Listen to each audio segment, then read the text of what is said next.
नमस्कार, आपके साथ मैं हूं गौरव अग्रवाल। मेरे साथ हैं सुरभि, एटमी, यलगार, सुपर पावर, दो फाड़। जी हां, ईरान की जंग ने एक बार फिर सुपर पावर्स के बीच सुप्रीमेसी की जो जंग रूस और यूक्रेन से छिड़ी थी उसको और बड़ा कर दिया है।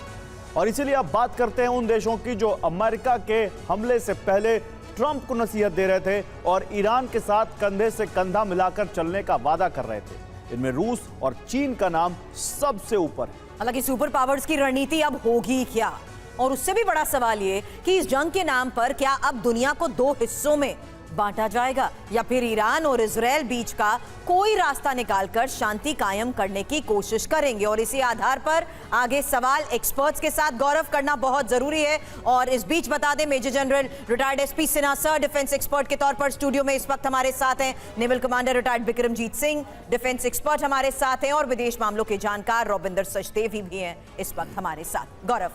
बिल्कुल, और इस बीच बड़ी खबर ईरान के बुशहर से, जहां हवाई अड्डे पर भीषण हमला किया इसराइल ने।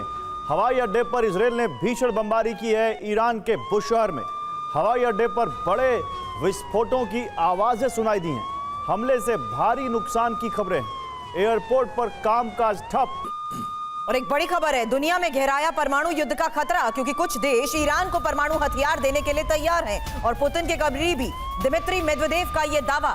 रूसी सुरक्षा परिषद के डेप्यूटी चेयरमैन मेदवेदेव का यह दावा क्या है, इस बारे में और डिटेल इंफॉर्मेशन आपके सामने। उससे पहले जानिए कि आज के इस हालात में किस तरीके से परमाणु युद्ध का खतरा और ज्यादा बढ़ गया है, क्योंकि कुछ देश ईरान को परमाणु हथियार देने के लिए तैयार हैं। मेदवेदेव का यह दावा।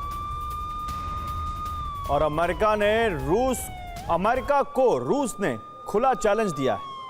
दिमित्री मेदवेदेव का बयान, ईरान में 3 ठिकानों पर हमला करके अमेरिका को क्या मिला। ईरान के महत्वपूर्ण परमाणु ढांचे को मामूली नुकसान पहुंचा है। यूरेनियम संवर्धन अब और खुलेआम होगा। भविष्य में परमाणु हथियार का उत्पादन जारी रहेगा।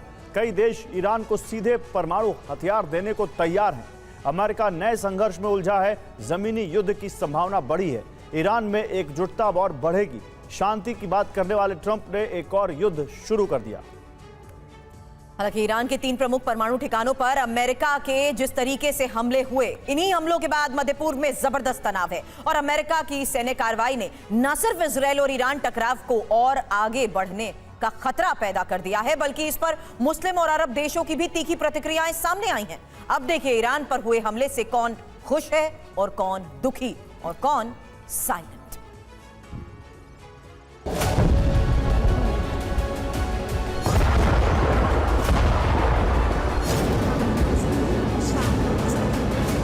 तेल अवीव के हाईवे और इमारतों पर थैंक यू प्रेसिडेंट लिखे हुए बड़े बड़े पोस्टर लगे हैं। ये पोस्टर बताते हैं कि ईरान के परमाणु ठिकानों पर हुए अमेरिकी हमले से इजराइल के लोग कितना खुश हैं। नेतन्याहू ने तो यहाँ तक कह दिया कि ईरान पर अमेरिका का ये हमला इतिहास बदल देगा। नेतन्याहू ने कहा कि पहले शक्ति आती है, फिर शांति आती है। ईरान के परमाणु ठिकानों पर हमले के बाद इजराइल की ये खुशी समझ में आती है, लेकिन ईरान पर हुए हमले के बाद दुनिया में कोई खुश है, कोई दुखी और कोई साइलेंट। खामेनेई की पर्सनल सेना IRGC ने मिडिल ईस्ट में अमेरिकी सैन्य बेस पर बड़े हमले की धमकी दी है। ईरान के प्रॉक्सी माने जाने वाले यमन के हूती विद्रोहियों ने भी अमेरिका से विध्वंसक बदले का ऐलान कर दिया है। हूती नेता याह्या सारी ने कहा है कि ईरान के खिलाफ हमले पर चुप नहीं बैठेंगे। हूती ने रेड सी से गुजरने वाले अमेरिकी जहाजों पर भी हमले की चेतावनी दी है। हर किसी की नजर इस बात पर टिकी है कि अमेरिका के ईरान पर हमलों के बाद इस्लामिक देशों का रुख क्या होगा, क्योंकि कतर, सऊदी अरब और ओमान जैसे मध्य पूर्व के कई देशों ने ईरान पर हुए हमलों की कड़ी निंदा तो की है, लेकिन ईरान के साथ खुलकर खड़े होने को कोई तैयार नहीं है। रूस और चीन भी क्षेत्र में सक्रिय भूमिका निभाने की कोशिश कर रहे हैं। दोनों देश मध्यस्थता की पेशकश तो कर रहे हैं, लेकिन वास्तव में उनका ध्यान मिडिल ईस्ट में अमेरिकी प्रभाव को चुनौती देने पर ही है। Bureau report, TV9 Bharatvarsh. हालांकि एटम वॉर में कौन किसके साथ है गौरव, ये भी आगे चर्चा करने से पहले जानना जरूरी है, इसलिए इंफॉर्मेशन वॉल पर फिलहाल पहली डिटेल है कि एटम वॉर में कौन किसके साथ, उसमें रूस और चीन का जिस तरीके से, और ईरान के उत्तर साथ। कोरिया के, ईरान के साथ, रूस, चीन और उत्तर कोरिया के जिस तरीके से नाम है, उसमें देख लीजिए परमाणु क्षमता के लिहाज से रूस कहां स्टैंड करता है, चीन कहां स्टैंड करता है और उत्तर कोरिया कहां स्टैंड करता है। वो गौरव, देश है जिसके पास दुनिया में सबसे ज्यादा परमाणु बम है, हालांकि इतने ज्यादा परमाणु बमों की किसी वॉर में जरूरत पड़ेगी आई डाउट। हालांकि इसराइल के साथ अब कौन है, तो इसराइल के साथ दुनिया की सुपर पावर कहा जाने वाला देश अमेरिका खड़ा है और वो खुलकर साथ में खड़ा है ईरान के साथ, क्योंकि ईरान के साथ रूस और चीन और उत्तर कोरिया हैं तो, लेकिन मॉरली ज्यादा हैं लॉजिस्टिकली, और जिस तरह से उसको ईरान को इस वक्त अभी मिलिट्रली जो साथ चाहिए, क्या उस तरह का साथ ये लोग देंगे। जनरल सिन्हा इसी से शुरुआत करते हैं। अमेरिका ने तो पहले भी और खुलकर अब उसके साथ न केवल वो इजराइल के साथ आया, अब उसने तो ईरान के खिलाफ अटैक भी कर दिया है। क्या ऐसा ही कुछ रूस से हम देखेंगे ईरान के साथ? देखो, मुझे लगता है कि ये सेकेंड वर्ल्ड वॉर का सिनेरियो नहीं है। हाँ, ये सिनेरियो डिफरेंट है। आज की दुनिया जो है एक बड़ा परिवार की तरह हो गया है, जो इकोनॉमी सबसे इम्पोर्टेंट फैक्टर है। क्या रूस को पता नहीं है यदि वो एक्सट्रीम स्टेप लेगा तो पूरे उसके देश के लिए कितना खतरनाक होगा? यूक्रेन वॉर में संभालने में तो अभी तक पूरी तरह से सक्सेसफुल नहीं हुआ है। एक एडिशनल फ्रंट खोल के उसको क्या पाएगा? तो ये आदमी को प्रैक्टिकल होना पड़ेगा। नहीं तो फिर एक छोटा एडिशनल सवाल इसी में जोड़ दूं, फिर तो फिर पुतिन के डेप्यूटी और रशियन सिक्योरिटी काउंसिल के डेप्यूटी हेड दिमित्री मेदवेदेव ये क्यों कह रहे हैं कि बहुत सारे देश हैं जो ईरान को परमाणु देने को तैयार? गौरव है, with due respect to everybody who occupy important position in Russia and other countries, due respect मैं ये कहना चाहता हूँ, ये नैरेटिव वॉर है, ये परसेप्शन वॉर है। हर एक सेंटेंस को आज 100% बिलीव करोगे तो गुमराह हो जाओगे। ये नैरेटिव क्रिएट करने का इंप्रेशन है। ग्राउंड पे होगा वो जो लास्ट मिनट पे होगा। नैरेटिव तो बहुत चलता रहता है। तुलसी गबार्ड ने कुछ कहा, मिस्टर ट्रंप ने रिफ्यूज़ कर दिया, उसके पीछे भी अंडरस्टैंडिंग है, क्या हुआ मुझे पता है। तो इसको बहुत सीरियसली लेने की जरूरत नहीं है, ये नैरेटिव चलता रहेगा। लेकिन इसी नैरेटिव और इसी प्रोजेक्शन में अपने स्तर पर टेबल पर लाते हुए अपनी शर्तों के साथ डायलॉग करने की तो कोशिश की गई है ना। ऐसे में इसी को लेकर सवाल आपसे करूंगी, उससे पहले एक बड़ी खबर है। Economy is a big factor Surbhi. Economy मैं बार बार बोल रहा हूँ, कोई भी जंग जो ज्यादा दिन चलता है तो उसका आर्थिक व्यवस्था पे उस देश के लिए ही नहीं, विश्व के स्तर पे फर्क पड़ता है। यदि अपना जो हॉर्मुज का यदि सीज कर देता है, स्ट्रेट ऑफ हॉर्मुज को लेकर आप बात कर रहे हैं, जो कर नहीं सकता 5 कारण है कि मैं बताता हूँ कर नहीं सकता। पहला कि चाइना का मैक्सिमम उधर से ट्रांजिट होता है, वो नहीं पंगा ले सकता। दूसरा, क्या उसका जो एक्सपोर्ट है सर, लेकिन इसी फैसले के आधार पर अगर वो अपनी टर्म्स एंड कंडीशंस अमेरिका के सामने रखे तो एक इसी को लेकर सवाल करूंगी। उससे पहले एक तस्वीर सामने आई है जिससे साफ हुआ कि कैसे अब इजराइल ने ईरानी ड्रोन्स को मार गिराया है, और इजराइल ने आज 30 ड्रोन मार गिराए हैं। ये एक और बड़ी खबर बता दे, आईडीएफ ने ड्रोन गिराने का वीडियो भी जारी किया है। लगातार आ रही तस्वीरों से साफ है कि किस तरीके से आईडीएफ भी बड़े दावे कर रहा है, जहां इजराइल ने आज 30 ड्रोन को मार गिराने का किया है दावा।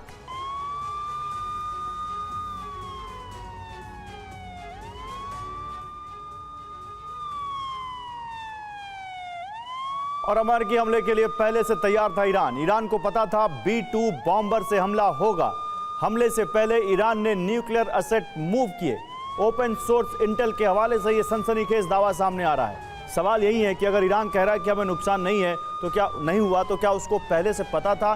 क्योंकि ओपन सोर्स इंटेल ये दावा कर रहा है कि ईरान को पहले से पता था कि अमेरिका उसके ऊपर अटैक करने वाला है। अमेरिका ने हाल फिलहाल में मिडिल ईस्ट में जो मूवमेंट की थी वो भी उसका एक बड़ा रीजन है।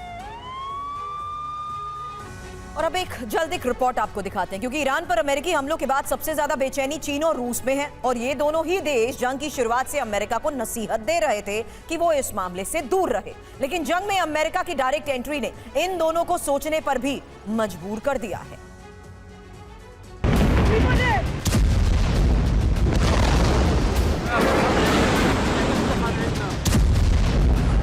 पिछले 10 दिनों से चल रही ये जंग 2 मोर्चों पर लड़ी जा रही है। एक मिसाइल और ड्रोन्स के जरिए, और दूसरा युद्ध डिप्लोमेसी, इमेज बिल्डिंग और वर्ल्ड ऑर्डर में दावेदारी का चल रहा है।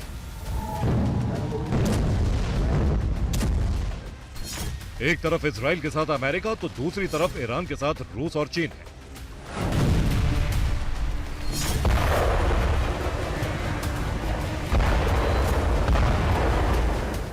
पुतिन और जिनपिंग को ये बात मालूम थी कि अमेरिका इजराइल की तरफ से जंग में उतर सकता है, लेकिन इतनी जल्दी और इतने आक्रामक तरीके से उतरेगा इस बात का अंदाजा नहीं था। अमेरिका के सरप्राइज अटैक से दोनों को बड़ा झटका लगा, खासतौर पर चीन को,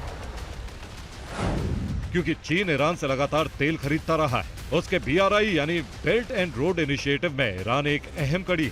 इतना ही नहीं, शंघाई कोऑपरेशन ऑर्गेनाइजेशन और ब्रिक्स में ईरान की एंट्री भी चीन के दबाव से हुई और पाकिस्तान के ग्वादर पोर्ट से लेकर स्ट्रेट ऑफ हॉर्मुज तक चीन की रणनीतिक पहुंच ईरान से जुड़ी।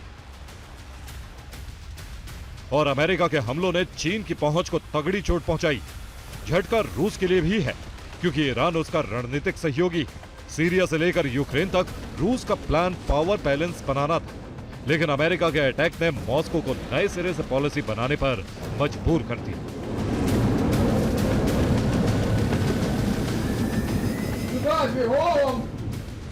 अमेरिका के इन हमलों ने रूस और चीन दोनों को झकझोर कर रख दिया। अगर ईरान कमजोर पड़ा तो रूस की मिडिल ईस्ट पॉलिसी और चीन की एनर्जी सुरक्षा दोनों खतरे में आ जाएंगी। अब सवाल यह है कि क्या पुतिन और जिनपिंग, जो अब तक केवल जुबानी जंग लड़ रहे थे, अब जमीनी एक्शन में भी उतरेंगे? Bureau report, TV9 Bharatvarsh.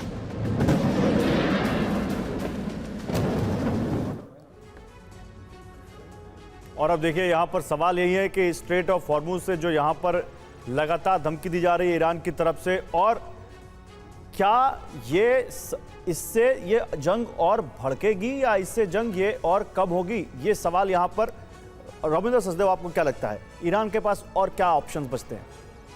देखिए, अगर ईरान स्ट्रेट ऑफ हॉर्मुज को ब्लॉक करता है, और यस नो डाउट दुनिया का 20% ऑयल, क्रूड ऑयल और 25% natural gas straight of Hormuz से आता है। सारा का सारा कुवैत का, सारा का सारा इराक का और सऊदी अरब का भी जो टोटल एक्सपोर्ट है 70% स्ट्रेट ऑफ हॉर्मुज से आता है। कतर की सारी गैस यहाँ से आती है, राइट।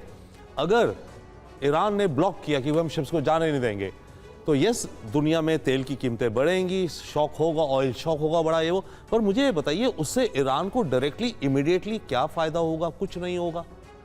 परेशानियां होंगी, दूसरे देशों की महंगाई वहां बढ़ेगी, ठीक है। अमेरिका पे प्रेशर आएगा कि आप जल्दी वॉर रोको। अमेरिका पे प्रेशर आए नहीं, बट वो पर अमेरिका उस प्रेशर पे आएगा नहीं ना। अमेरिका अपनी ड्रिल बेबी ड्रिल और तेल ड्रिल करेगा अमेरिका में ट्रंप। तो ईरान को अगर इस समय जो चाहिए, उसे कोई इफेक्टिव स्पेक्टाकुलर रिटेलिएशन जवाब दिखाना है, तो ये स्ट्रेट ऑफ हॉर्मुज में करके वो एक तरह का स्क्रू टाइटन कर सकता है, बट कोई इमीडिएट वो अटैक तो नहीं कर पा रहा ना किसी चीज पे। जनरल सिन्हा भी रिएक्ट करना चाह रहे हैं इस पे। General Sinha, 3-4 point. पहला मेरा प्रश्न, क्या ईरान चीन को नाखुश करने की कोशिश करेगा यदि ब्लॉक करता है हॉर्मुज को? दूसरा, क्या वो अपना एक्सपोर्ट, उसका एक्सपोर्ट यहाँ से होता है, क्या अपने एक्सपोर्ट को बंद करेगा? यदि पूरा ब्लॉक करेगा तो उसका भी एक्सपोर्ट अफेक्ट होगा। तीसरा, क्या मुस्लिम कंट्रीज का जो एक्सपोर्ट होता है सऊदी वगैरह वगैरह का, उसको नाखुश करेगा? क्या मुस्लिम वर्ल्ड को डिवाइड करने की कोशिश करेगा? हाँ, वो ये कर सकता है सेलेक्टिव बेसिस पे। अमेरिका, जर्मनी, फ्रांस, यूके उसके लिए ब्लॉक कर दे, बाकी का ट्रैफिक चलने दे। सेलेक्टिव अप्रोच चल सकता है, बट एनमास ब्लॉक करने की वो कभी साहस नहीं करेगा, तो पंगा हो जाएगा।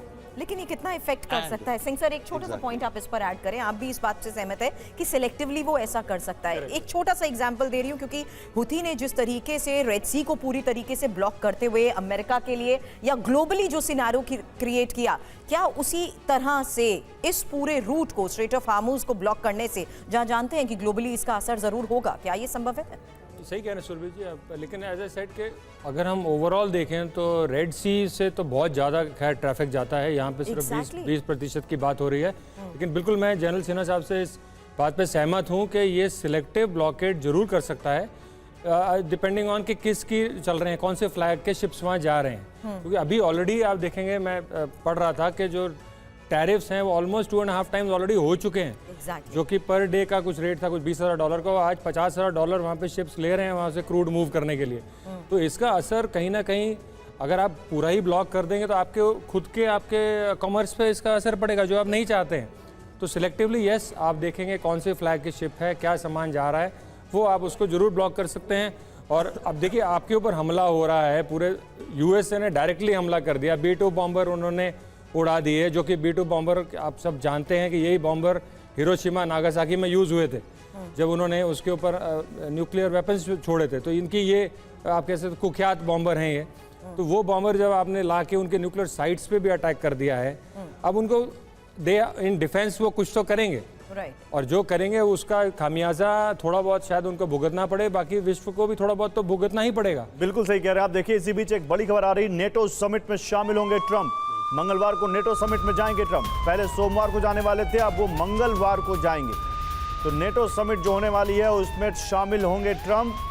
मंगलवार को नेटो समिट में ट्रंप जाएंगे। और अब देखिए कैसे अमेरिकी राष्ट्रपति डोनाल्ड ट्रंप के बारे में जैसे माना जाता है कि वो जो कहते हैं उसे करते नहीं, और वो जो करते हैं उसके बारे में कभी बताते नहीं। ट्रंप ने ईरान को 2 हफ्ते की डेडलाइन दी थी, लेकिन 2 दिन भी नहीं बीते, अमेरिका ने ईरान पर सीधा हमला बोल दिया। आखिर क्या है ट्रंप की सीक्रेट रणनीति, इसको लेकर एक्सपर्ट से करेंगे सवाल। उससे पहले ये रिपोर्ट।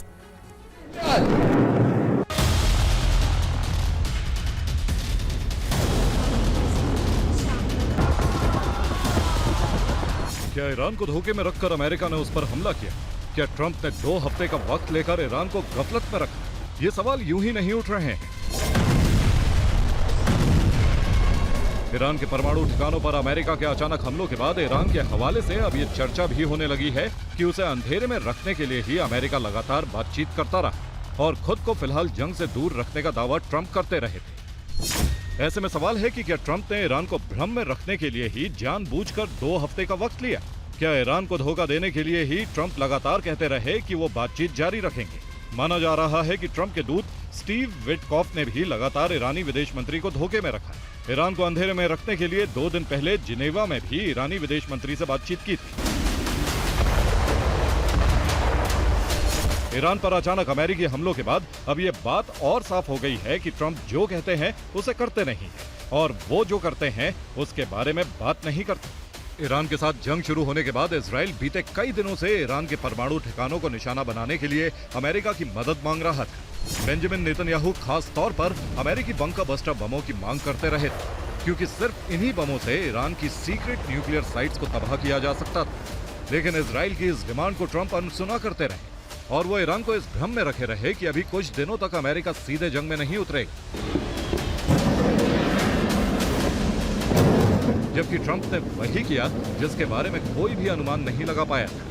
हालांकि 18 और 19 जून को जब इजराइल के आसमान पर अमेरिका के B-2 बॉम्बर्स मंडराते देखे गए थे, तभी ये आशंका होने लगी थी कि अमेरिका ने ईरान की एटमी ड्रीम को ध्वस्त करने की तैयारी कर ली। Bureau report, TV9, Bharat. तो ट्रंप का धोखा, ईरान पर हमला, ईरान को धोखे में रखकर ट्रंप ने हमला किया। देखिए इस पर बिग वॉल पर आपको दिखाते हैं कि ईरान को धोखे में रखकर ट्रंप ने हमला किया। आपके यहाँ पे सामने आ रहा है। ईरान को धोखा देने के लिए ट्रंप लगातार कहते रहे कि वो बातचीत जारी रखेंगे। ट्रंप के दूत स्टीव विटकॉफ ने लगातार ईरानी विदेश मंत्री को धोखे में रखा। ईरान को अंधेरे में रखने के लिए 2 दिन पहले जिनेवा में ईरानी विदेश मंत्री से बातचीत हुई, और उसके बाद देखिए किस तरह से 2 हफ्ते की बात की और 2 दिन में ही यहां पर अटैक कर दिया। तो रोमिंदर सचदेव, ट्रंप अगर यहां पर कह रहे हैं कि वो ईरान से डील करना चाहते हैं, तो वो अब 2 हफ्ते में कह के 2 दिन में तो वो अटैक कर देते हैं। ईरान क्या कभी किसी सिचुएशन में ट्रंप की अब किसी बात पे भरोसा करेगा और वो किसी डील के लिए टेबल पे आएगा? आ भी सकता है, भरोसा करे ना करे, जो रियलिटी है करना पड़ेगा। पर मैं एक चीज कहूं, ट्रंप यस बहुत बार आगे पीछे जाता है, बहुत ब्लफ करता है ट्रंप, ओके, कुछ कह करके कुछ करता है। बट इस केस में जो उसने कहा 15 दिन के अंदर मैं सोचूंगा, ये सोची समझी रणनीति हो सकती है। हमारे भी मोदी जी जब हमें ऑपरेशन सिंदूर करनी थी, कोई भी लीडर ये नहीं बोलेगा जी मैं दूसरे दिन ना परसों हम अटैक कर देंगे, वो ही बोलेंगे हम 10 दिन में करेंगे। सरप्राइज का एलिमेंट रखते हैं। तो ये जो 15 दिन वाली बात है, इसकी डेफिनेटली सबकी नजरों में आ रही है, बट ये मेरे ख्याल से प्योर सिंपल स्ट्रैटेजी है। ये आगे पीछे वाली गेम नहीं है, ये मिलिट्री स्ट्रैटेजी सरप्राइज एलिमेंट की है। बट यस, देखिए एक और चीज में ट्रंप को प्रेशर हुआ। ट्रंप का एक रेपुटेशन बनते जा रहा था। ये ट्रेड टैरिफ के चक्कर में कहता था इतना करूंगा, फिर वापस होता था। ये वो टैको, TACO, हमारे श्रोता शायद ऑडियंस से शायद जानते होंगे, टाको बेल एक फास्ट फूड कंपनी है, बट TACO कहा जाता था ट्रंप ऑलवेज चिकन्स आउट, यानी कि ट्रंप हमेशा पीछे हट जाता है। और ये वॉल स्ट्रीट में पिछले महीने भर में इसका ये निकनेम हो गया, बहुत चिढ़ा पड़ा इससे। अब की बार अगर ये ना करता कि चलो मैं सोचता हूं, जो 2 हफ्ते का इसने टाइम बोला, तो फिर से लोग कहने लगे, जर्नलिस्ट वगैरह अमेरिका में भी, कि देखो ये टैको है, ये वॉर में नहीं जाएगा। तो ये भी एक साइकोलॉजिकल फैक्टर है। ऑफ कोर्स बड़े लॉजिकल फैक्टर्स थे ट्रंप को और अमेरिका को अटैक करने को, जो नेतन्याहू ने कन्विंस कर दिया, परसुएड कर दिया सालों साल से अपने ऑब्जेक्टिव के लिए। पर एक छोटा सा साइकोलॉजिकल एस्पेक्ट ये भी था कि अगर मैं अब की बार मैंने अटैक नहीं करा तो मेरा तो इंप्रेशन पड़ जाएगा ट्रंप। लेकिन अब सिंह सर, अटैक करने के बाद क्या उन्होंने ये साफ तौर पर मजबूर कर दिया ईरान को कि देखिए अब तो सीधे 3 साइड को अटैक कर दिया, सिर्फ कहा नहीं बल्कि करके दिखा दिया, अब तो डील करनी ही पड़ेगी, मानना ही पड़ेगा। नहीं सुरभि जी, ये तो बातचीत तो हो ही रही थी। मैं आपको पहले भी कह चुका हूँ कि बातचीत हो रही थी, अगले राउंड की बातचीत भी होने वाली थी। तो इसमें ईरान बैकआउट नहीं किया, उसने बोला हाँ हम बातचीत करने को तैयार हैं। हैविंग सेड दैट, अभी उन्होंने 3 जगह जहां अटैक किया, डेफिनेटली ईरान को नुकसान तो हुआ ही है। राइट। इनिशियली नुकसान, ईरान ने पहले एग्रेशन नहीं किया, वो हमेशा चाह रहा था कि यूएस इस जंग में सीधी तौर पे ना आए। ये तो आप मान के चलेंगे, क्योंकि उनको पता है कि अगर यूएस भी ज्वाइन हो गया तो उनका जो एडवर्सरी है, उनको अपनी कैपेसिटी मालूम है, इजराइल की मालूम है, अब जूस में यूएस भी जुड़ गया, तो वो नहीं चाहते थे कि यूएस आए। किंतु ना चाहते हुए भी ये बात हो गई, क्योंकि इसमें बिल्कुल सही बताया अभी रविंद्र जी ने कि उनके अमेरिका में इंटरनली जो प्रेसिडेंट हैं, उनकी जो रेपुटेशन थी या उनकी जो अभी पॉपुलैरिटी चल रही है, अमेरिका के अंदर भी बहुत सारे ये प्रोसेशन चल रहे हैं, प्रोटेस्ट चल रहे हैं against the policies of Trump. तो इस बार शायद वो कहीं ऐसे कॉर्नर हो गए कि अब ये मुझे एक्शन लेना ही पड़ेगा। टैको, जी बिल्कुल सही, ट्रंप ऑलवेज चिकन्स आउट। सही, वाकई ये एक इंटरेस्टिंग टर्म है और देखना है कि इस टैको के टैग से अपने आप को बचाने के लिए और कैसे ऐसे फैसले ट्रंप लेते हैं। लेकिन सीरिया में चर्च के बाहर आतंकी हमला हुआ है। देखिए एक बड़ी खबर सीरिया से आ रही है। चर्च के बाहर धमाके हुए हैं, हमले में कई लोगों के मारे जाने की खबर है। हमले के वक्त चर्च में प्रार्थना चल रही थी। तो apart from Iran, Israel, America, Syria में भी एक्शन अभी भी हो रहा है और सीरिया में एक चर्च के बाहर अटैक हुआ है, एक आतंकी धमाका जिसमें कई लोगों की मौत हुई।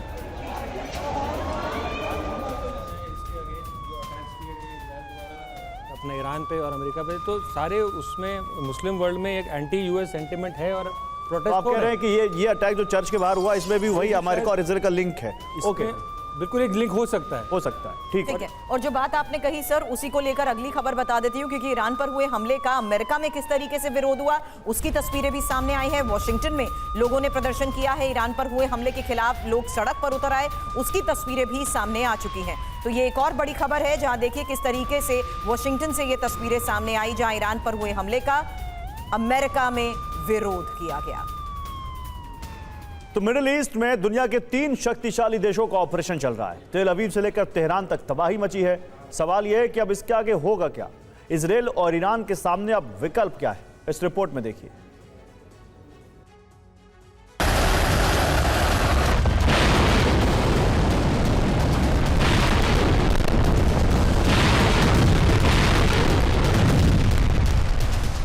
पहले इजराइल ने ऑपरेशन राइजिंग लॉयन शुरू किया।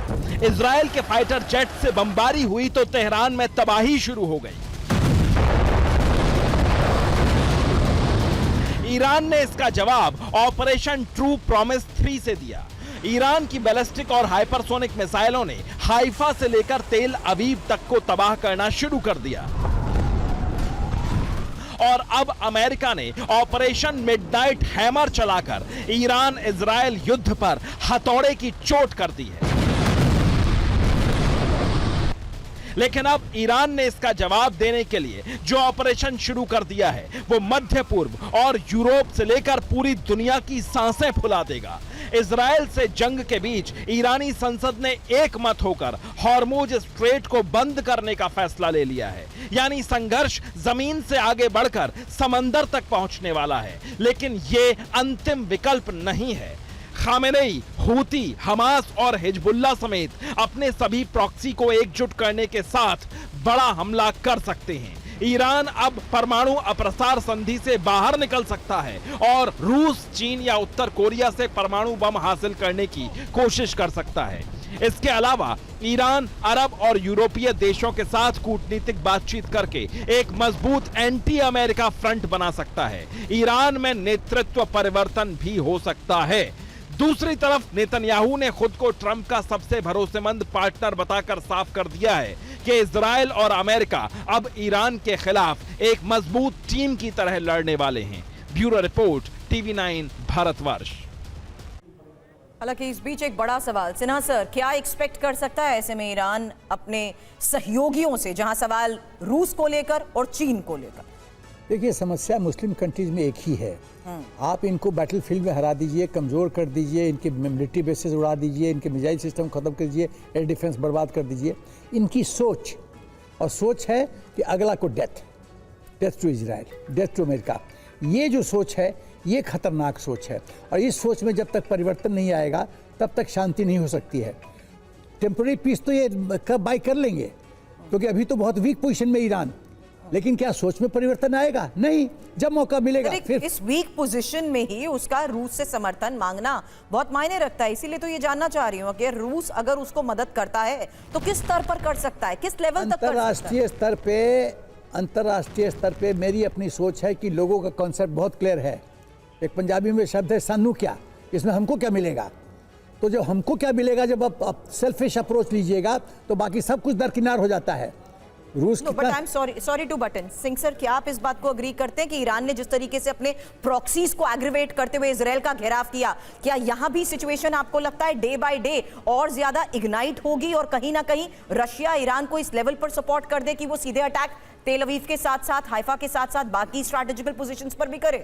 सुरभि जी, देखिए, ईरान यूएन के पास तो गया है, लेकिन यूएन का परफॉर्मेंस जैसे हमने देखा है, चाहे वो यूक्रेन वॉर हो, रशिया वॉर हो, या इंडिया पाकिस्तानी कॉन्फ्लिक्ट जो ऑफ सिंदूर है उसको में देख लीजिए, या जो इसी का इजराइल और गाजा में देख लीजिए, तो उसकी रिपोर्ट कार्ड में कुछ ज़्यादा नंबर हम दे नहीं सकते, ज़्यादा एक्सपेक्टेशन वहाँ से है नहीं। जहाँ तक आप बात कर रहे हैं रूस का सहयोग, रूस, ये जो हम अभी आज बात कर रहे हैं, न्यूक्लियर प्लांट्स, एनरिचमेंट इत्यादि, उनका मिलिट्री हार्डवेयर बहुत कई हद तक वो रूसी सप्लाई ही है। रूस वाले टेक्नीशियन ही वहाँ बैठे हैं, उन्हीं के साइंटिस्ट बैठ कर ये बनवा रहे हैं उनसे, तो उनका सपोर्ट उनको डायरेक्टली एक तरह से है। हाँ, स्वयं वो खड़े होकर लड़ नहीं रहे हैं। जहाँ उनकी सबमरीन आप ले लीजिए या उनके ये न्यूक्लियर प्लांट्स ले लीजिए, तो तभी उन्होंने मेदवेदेव साहब ने बोला है कि ये तो हम कंटिन्यू करेंगे, इफ़ रिक्वायर्ड हम देंगे। तो मेरे को लग रहा है कि ये अगर मामला सुलझ जाए, जो कि चांसेस बहुत कम हैं, अदरवाइज ये अगर बढ़ाने में किसी का भी इसमें मुझे फ़ायदा नज़र नहीं आ रहा है, क्योंकि तो यदि फिर आप कह रहे हैं मसला सुलझ जाए, लेकिन चांसेस कब हैं और बढ़ाने में आपको कुछ यहाँ पर किसी का फायदा नजर आ नहीं रहा, तो फिर ये किधर जा रहा है? ये कॉन्फ्लिक्ट कहें, वॉर कहें, रविंद्र सचदेव, कौन सा एक लेवल है जहाँ पर जाकर लगेगा कि हाँ, अब इजराइल भी रुकेगा, जहाँ पर ईरान भी रुकेगा और अमेरिका भी रुकेगा?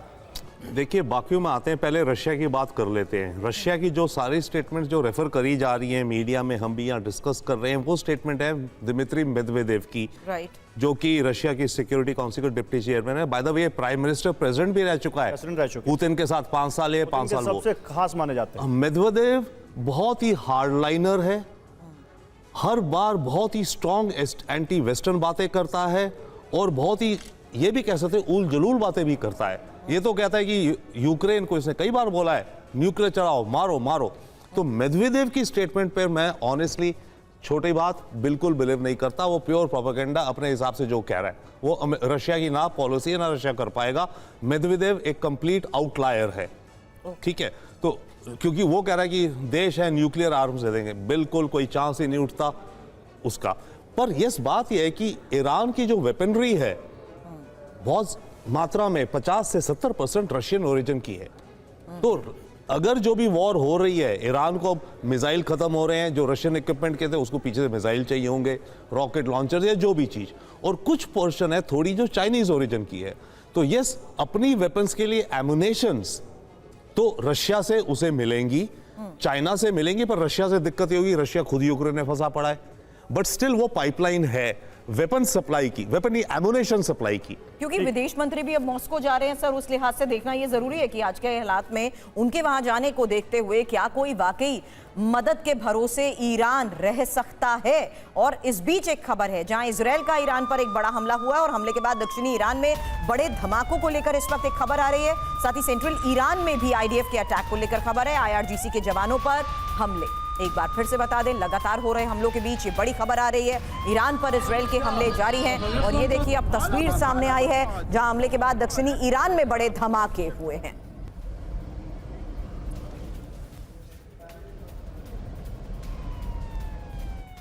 और ईरान पर इजराइल का विध्वंसक हमला जारी। ईरान के अहवाज में सैन्य ठिकानों पर हमले हुए हैं। हमले के बाद सैन्य ठिकाने में आग लग गई। तो अहवाज इलाका है ईरान का जहां पर उसका मिलिट्री बेस था और वहां पर इजराइल ने अटैक किया, जिसके बाद देखिए कितना भयंकर ये धुआं, कितना भीषण हमला रहा होगा। जिसके बाद आप धुएं का ये गुबार देखिए, इंटेंसिटी देखिए, इससे आप अंदाजा लगा सकते हैं कितना बड़ा अटैक इजराइल ने किया है अहवाज में इस मिलिट्री बेस पर। और अब एक खास रिपोर्ट, ईरान के साथ पाकिस्तान हमेशा मुस्लिम ब्रदरहुड वाला रिश्ता निभाने का दावा करता रहा, लेकिन जब मौका आया तो उसने अपनी असली फितरत ईरान को भी दिखा दी। आखिर क्यों कहा जा रहा है कि पाकिस्तान ने ईरान के साथ बड़ा धोखा किया है और पाकिस्तान को ईरान के साथ ये विश्वासघात क्यों करना पड़ा, देखिए इस रिपोर्ट में।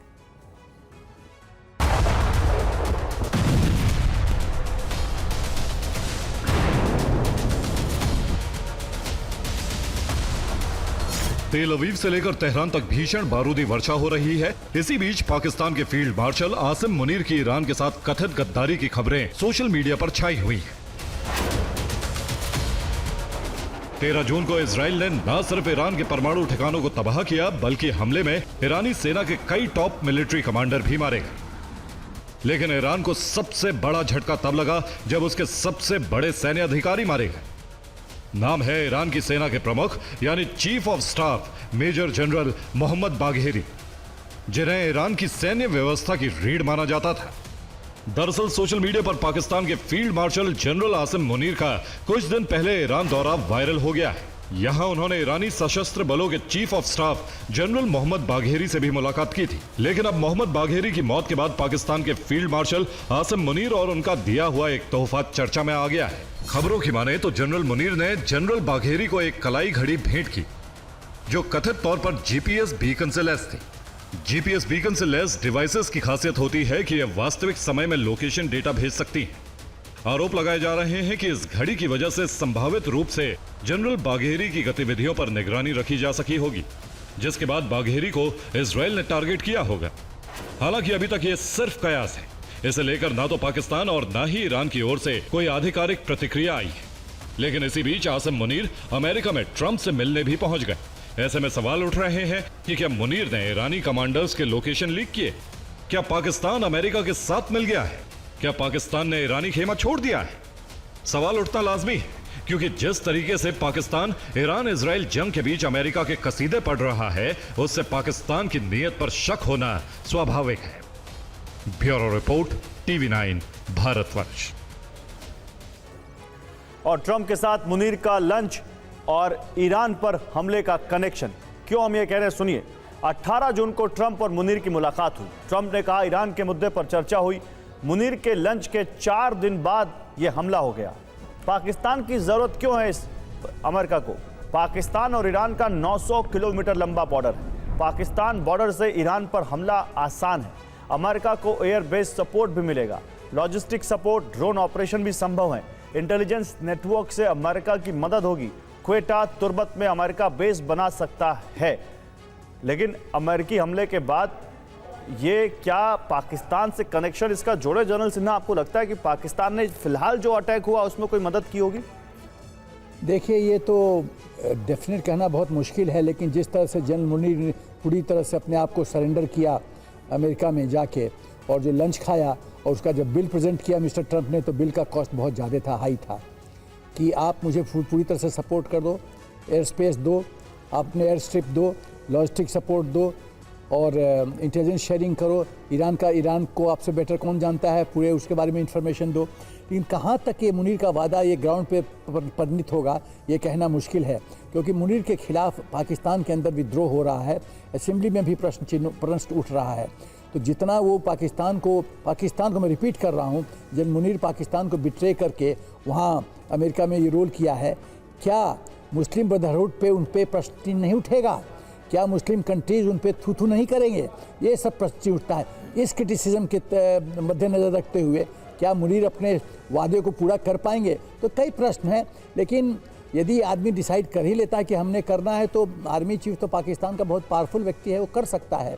लेकिन इसमें एक और महत्वपूर्ण बिंदु मैं कहना चाहता हूँ, क्या पाकिस्तान आर्मी के कोर कमांडर्स हुआ the actual power centre in Pakistan army, क्या वो मुनीर की भाषा बात करेंगे?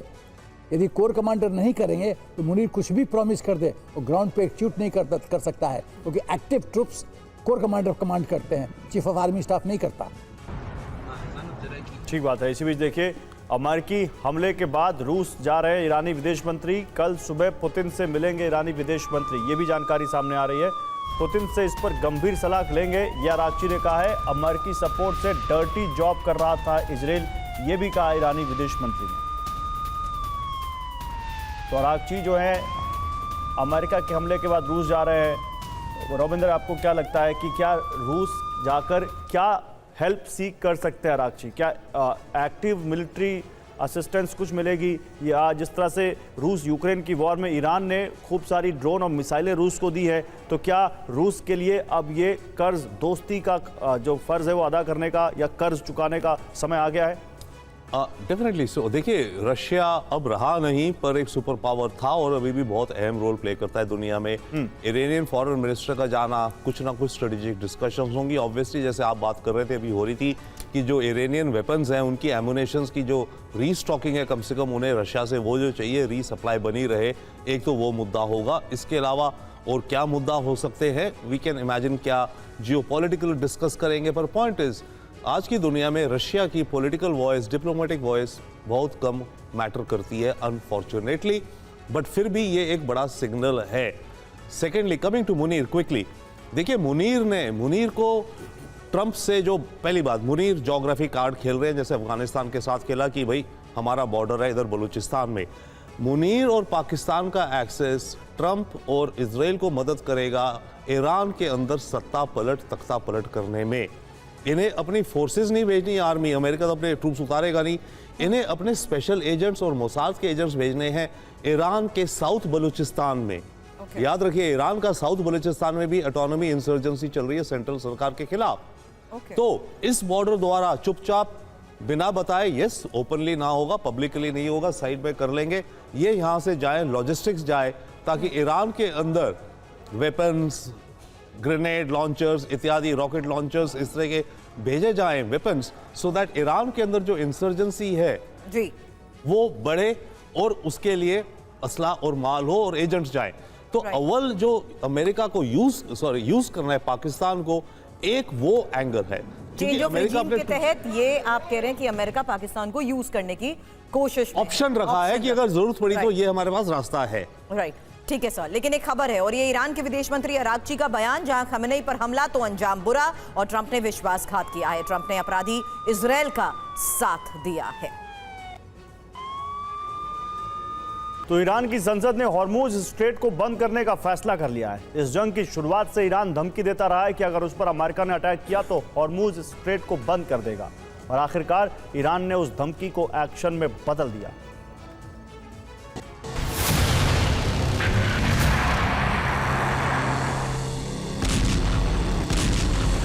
अमेरिकी हमलों के बाद मिडिल ईस्ट में इजराइल और ईरान के बीच चल रही जंग का दायरा बढ़ गया है। खतरा हॉर्मुज स्ट्रेट तक पहुंच चुका है, वो समुद्री जलमार्ग जो पर्शियन गल्फ को ओमान की खाड़ी से जोड़ता है। इसी रास्ते से हर महीने 3000 से भी ज्यादा तेल और गैस के जहाज गुजरते। हॉर्मुज स्ट्रेट की अहमियत का अंदाजा इस बात से लगाया जा सकता है कि दुनिया की कुल तेल आपूर्ति का लगभग 5वां हिस्सा इसी रास्ते से होकर गुजरता है। यानी हर 5 लीटर में से 1 लीटर तेल की सप्लाई यहीं से होती है। और ईरान की संसद ने इसे बंद करने का फैसला ले लिया। हालांकि अंतिम फैसला ईरान के सुप्रीम लीडर आयतुल्लाह खामनेई पर छोड़ा गया। ईरान के इस फैसले का सीधा अर्थ है कि सिर्फ मिडिल ईस्ट नहीं, बल्कि पूरी दुनिया में तेल की सप्लाई पर बड़ा असर पड़ेगा। तेल की सप्लाई पर असर का सीधा मतलब है दुनिया की अर्थव्यवस्था पर असर। विशेषज्ञों के मुताबिक हॉर्मुज़ स्ट्रेट के बंद होने से अंतर्राष्ट्रीय तेल आपूर्ति का लगभग 20% हिस्सा प्रभावित हो सकता है। अमेरिका की इन्वेस्टमेंट बैंकिंग संस्था जेपी मॉर्गन की चेतावनी है कि इसके बंद होने से कच्चे तेल की कीमत 120 से 130 डॉलर प्रति बैरल तक पहुंच सकती है।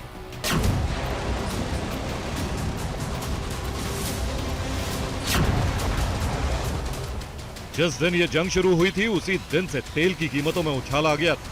वो सिर्फ ईरान और इजराइल में गिर रही मिसाइलों का असर था। तो सोचिए इस जल मार्ग के बंद होने से क्या कुछ होगा। हालांकि हॉर्मुज़ को बंद करने से सबसे बड़ा झटका खुद ईरान को लगेगा, क्योंकि चीन, भारत और बाकी एशियाई देशों को ईरान के कच्चे तेल की सप्लाई इसी जल मार्ग से होती। लेकिन वो देश भी काफी प्रभावित होंगे जो ईरान से तेल खरीदते हैं। संसद के फैसले पर अगर खामनेई ने रजामंदी की मोहर लगाकर हॉर्मुज़ स्ट्रेट को बंद कर दिया तो दुनिया की अर्थव्यवस्था में भूचाल आ सकता है। Bureau report, TV9 Bharatvarsh. और इस वक्त की एक बहुत बड़ी खबर है और ये ईरानी संसद की राष्ट्रीय सुरक्षा समिति के प्रवक्ता का बयान, जहां अमेरिका को कड़ा जवाब तय। ईरान की तरफ से एक बार फिर से ये बड़ा बयान सामने आया है। अमेरिका को कड़ा जवाब तय और परमाणु अप्रसार संधि से हटना संसद के एजेंडे में। इसे एक treaty on the non proliferation of nuclear weapons. हालांकि इस ट्रीटी को देखते हुए रविंदर सर प्लीज जरा हाईलाइट करिए, ये एजेंडे में तय बताया जा रहा है। दूसरी तरफ ये बात दोहरा दी गई है ईरान की तरफ से कि अमेरिका को कड़ा जवाब दिया जाएगा और ये तय है। रविंदर सर। डेफिनेटली देखिए, ईरान भाई ब्रेवरी तो दिखाएगा। एग्जैक्टली। ओके, झुकेगा नहीं। प्राउड रेस है, बहुत पुरानी। ईरान बाय द वे पिछले 100 वर्षों से ईरान की बाउंड्री बदली नहीं है। बहुत सारे देश हैं जो पिछले 50, 60, 70 साल में नई बाउंड्री। तो ईरान एक कॉन्टिन्यूइंग कंट्री है बड़े लंबे अरसे से। बट बात यह कि क्षमता क्या है, एबिलिटी क्या है ईरान के पास। अनफॉर्चुनेटली या जो भी गई है, ईरान के पास कोई कार्ड्स नहीं है ज्यादा अदर दैन यस, जैसे हॉर्मुज़ है। बट हॉर्मुज़ को ब्लॉक करके देखिए, ईरान को कोई स्पेक्टैकुलर जोरदार झटका देना है, नुकसान पहुंचाना है इजराइल और अमेरिका को। इसके जरिए तो ठीक है, ग्लोबल इनसिक्योरिटी होगी, ग्लोबल इन्फ्लेशन होगी, इकोनॉमी हुई, जैसे ऑयल शॉक हुआ था 1973 में, उस तरह का होगा। बट ईरान डायरेक्ट हो नहीं कर रहा। डायरेक्ट का जो होगा वो या तो ये है, अभी जितने मिसाइल मार रहा है इजराइल पे थोड़े और मार लेगा, धीरे धीरे कम होते जाएंगे। बट आई थिंक ईरान को जाना पड़ेगा अमेरिकन बेसिस को अटैक करने की तरफ। लेकिन एक बार आप जब इजराइल की बात कर रहे हैं, अमेरिका की बात कर रहे हैं, हम एक बार फिर से पाकिस्तान की तरफ जाएंगे। ईरान इजराइल जंग के बीच पाकिस्तान का ट्रंप प्रेम खुलकर दुनिया के सामने आया है, जिसने पाकिस्तान की नीयत पर सवाल खड़े कर दिए हैं। जो पाकिस्तान इजराइल के साथ जंग में ईरान के साथ खड़े होने की बात करता है, अब उसी पाकिस्तान ने अमेरिकी राष्ट्रपति को नोबेल शांति पुरस्कार देने की वकालत कर दी है, जिसने सवाल खड़े कर दिए हैं कि आखिर पाकिस्तान अमेरिका की इतनी चापलूसी क्यों कर रहा है। इस रिपोर्ट में देखिए। प्रधानमंत्री मोदी ने जोर देकर कहा कि भारत ने न तो कभी मध्यस्थता स्वीकार की थी, न करता है और न ही कभी करेगा। इतिहास में ये पहली बार है जब किसी देश के राष्ट्रीय अध्यक्ष ने खुद को शांति दूत घोषित कर नोबेल पुरस्कार की मांग कर डाली। ये राष्ट्रपति ट्रंप क्या कह रहे हैं? उनका कहना है कि उन्हें अब तक 4 से 5 बार नोबेल पुरस्कार मिल जाना चाहिए। लेकिन दुनिया में शांति कायम करने की जो बात ट्रंप कर रहे हैं, जिसके लिए अपनी पीठ थपथपा रहे हैं, वो ट्रंप हर मोर्चे पर विफल साबित हुए। रूस और यूक्रेन का युद्ध, जिसे लेकर ट्रंप राष्ट्रपति बनने से पहले बड़ी बड़ी बातें करते रहे, सीज फायर के हवाई फायर करते रहे। लेकिन सच ये है कि रूस की मिसाइलें और ड्रोन्स आज भी यूक्रेन पर उसी तरह गिर रहे हैं। ट्रंप ने दावा किया उन्होंने भारत पाकिस्तान में सीज फायर करवाकर युद्ध रुकवा दिया, लेकिन खुद पीएम मोदी ने इस बात को खारिज कर दिया। फोन कॉल पर उन्होंने ट्रंप से कह दिया कि भारत ने ना किसी की मध्यस्थता स्वीकार की है, न स्वीकारे। वहीं ट्रंप के नोबेल ड्रीम्स का सेंटर है ईरान इजराइल युद्ध, जिसमें ट्रंप की धमकियों का असर ईरान के सुप्रीम लीडर खामनेई पर रत्ती भर भी नहीं दिख रहा। और इस युद्ध की आग हर दिन के साथ और ज्यादा भीषण होती जा रही है। अब जरा इस सोशल मीडिया पोस्ट को देखिए।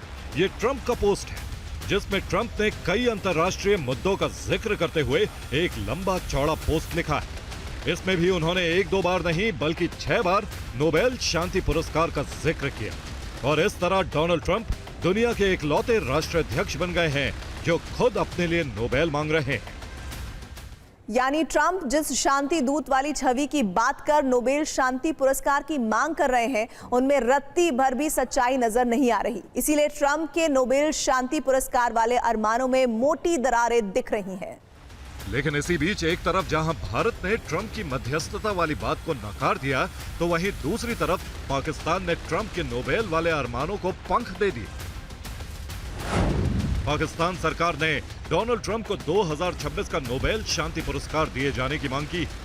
पाकिस्तान सरकार ने दावा किया कि मई 2025 में भारत पाकिस्तान संकट को टालने में ट्रंप ने निर्णायक मध्यस्थता की थी। ऐसे में ट्रंप को 2026 का नोबेल शांति पुरस्कार मिलना चाहिए। भले ही पाकिस्तान सरकार ने डोनाल्ड ट्रंप को 2026 का नोबेल शांति पुरस्कार दिए जाने की मांग की है, लेकिन इस सिफारिश की स्क्रिप्ट असल में अमेरिका में ही लिखी गई थी। खुद ट्रंप ने ही पाकिस्तान को ऐसा करने को कहा था। हम ऐसा क्यों कह रहे हैं तो उसकी पुष्टि ये तस्वीरें कर रही हैं। वैसे ट्रंप चाहते तो वो ये सब सीधे शहबाज से करवा सकते थे, क्योंकि औपचारिक रूप से वही पाकिस्तान के पीएम हैं।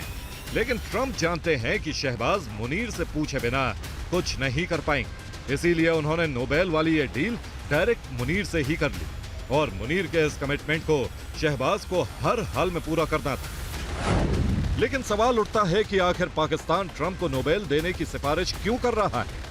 ट्रंप को नोबेल दिलाने के पीछे पाकिस्तान की चाल क्या है?